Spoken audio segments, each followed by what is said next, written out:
Menteri Koordinator Bidang Perekonomian Airlangga Hartarto mengungkapkan kebijakan ekspor satu pintu sejumlah komoditas sumber daya alam lewat PT Danantara Sumber Daya Indonesia akan dilakukan bertahap dan berlaku penuh pada 1 Januari 2027. Langkah ini diambil untuk memberikan masa transisi bagi para pelaku usaha untuk mengekspor komoditas menggunakan skema dan mitra dagang yang sudah berjalan saat ini.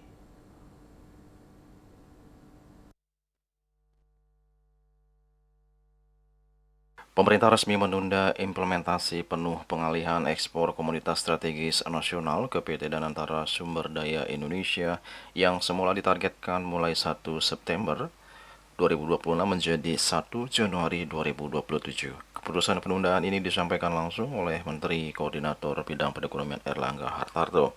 Airlangga menegaskan tidak ada penundaan kebijakan ekspor satu pintu sebagaimana kabar yang sebelumnya beredar. Hanya saja penerapannya dilakukan secara bertahap hingga berlaku penuh pada 1 Januari tahun depan. Saat ini menurut Airlangga, pemerintah fokus membenahi tata kelola ekspor serta penerimaan devisa hasil ekspor sumber daya alam.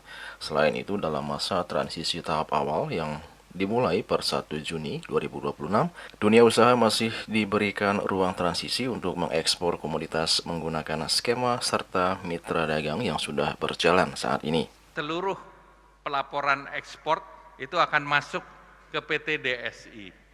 Jadi itu dulu yang kita lakukan dalam 3 bulan ini.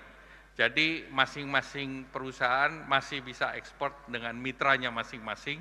Nanti kita akan evaluasi secara paralel untuk 3 bulan berikutnya dan full nanti pada tanggal 1 Januari.